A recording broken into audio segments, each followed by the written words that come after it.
revenons à notre jardin en plein automne. On a vu tout à l'heure qu'il était temps de planter les bulbes. On a vu ce qu'était un bulbe avec Pierrick Eberhardt, qui est toujours avec nous. On a de la terre devant nous, un plantoir. Il est temps de nous dire comment se plantent ces bulbes. Pierrick. C'est un geste quand même relativement simple à la portée de tous les jardiniers, même s'ils sont débutants. Voilà. Donc vous avez des bulbes de tulipes, là en l'occurrence. Vous avez un petit peu de terre dans un bac. On peut d'ailleurs, c'est l'occasion de montrer qu'on peut aussi planter des bulbes sur sa terrasse et sur son balcon. Voilà, c'est pas réservé aux propriétaires de jardin. Non, voilà, c'est pas réservé à des champs de plusieurs hectares en Hollande. Il peut y en avoir aussi sur notre fenêtre. Donc c'est très simple, il suffit de faire un sillon dans la terre d'une 5 à 6 cm de profondeur, avec cet ustensile, avec des plantoirs spécialisés aussi pour les bulbes, mais celui-là fait très bien, avec un petit piochon, ou quelquefois, quand la terre n'est pas trop humide, on peut le faire avec la tranche de la main. On fait son sillon. Il faut que la terre soit aérée pour faire ça. Il faut que la terre soit aérée, mais là, elle est parfaite. Vraiment, je vois que vous avez de la bonne terre ici, rue des Cuirassiers. Je vais pencher un petit peu pour qu'on vous voit mieux faire. Voilà. Et on installe son bulbe en enfonçant bien pour qu'il soit bien installé dans la terre. Et le prochain, on va le planter environ 10 cm plus loin, comme ça. Et pareil, ensuite on continue sur la lignée. Et chaque rangée, si on mettait plusieurs rangées, doit être espacée d'un espace qui est équivalent à celui qui existe entre chaque bulbe, c'est-à-dire une 10 à 15 cm. Ouais. Bien évidemment, si on a des bulbes d'un port plus important, du genre des alliums qui font 1,20 m de hauteur avec... On les espace un peu plus. Bon, on les espace plus. Si c'est des crocus ou des crocus ou des personnages, à ce moment-là, on fait plus rapproché. Et on recouvre de terre. Et on recouvre de terre environ 5 à 6 cm, 7 cm au-dessus de la tranchée. Et on attend, on ne fait plus rien. C'est pas la peine d'arroser, la nature s'en charge à cette époque. C'est pas la peine de mettre de l'engrais.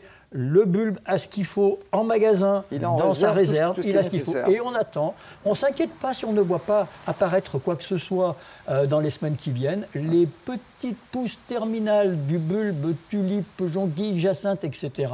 n'apparaîtront que fin janvier, début février. Donc ne vous inquiétez pas, n'arrosez pas, laissez faire, simplement désherber un petit peu s'il y avait de la mauvaise herbe qui s'y mettait, mais à cette époque c'est plus fréquent.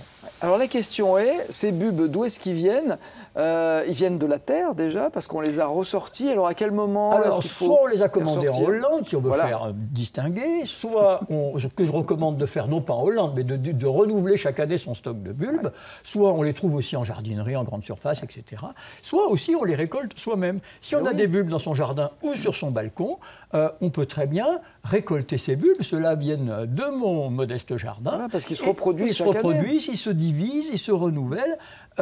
Et par contre, il faut observer un certain nombre de règles que je me permets de répéter à l'automne et au printemps. Il faut récolter les bulbes en juin, une fois que la partie aérienne de la plante, les feuilles, ont jauni. Et ce jaunissement, ce dessèchement, pas avant, parce que sinon, le bulbe ne sera pas nourri et il ne donnera pas de pousses ni de fleurs l'année suivante. Et voilà, en fait, il se nourrit du reste de la plante. Et quand elle est sèche, il est bon à être récolté. Absolument. Et on le met à la cave dans le noir. On le met à un endroit sec.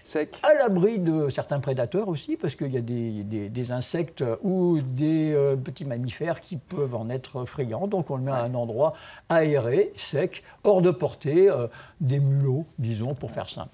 Voilà, donc il faut éviter qu'ils pourrissent. On ne met pas dans du papier aluminium, par exemple. Non, c'est pas la peine. On les laisse un endroit sec, aéré. Sec, dans un papier de journal, on va dire. Et sombre, il ne faut pas qu'il soit altéré par la lumière. Il faut éviter qu'il soit trop exposé à la lumière. L'endroit idéal, c'est de le mettre soit dans un placard, soit dans une cave si on en a une.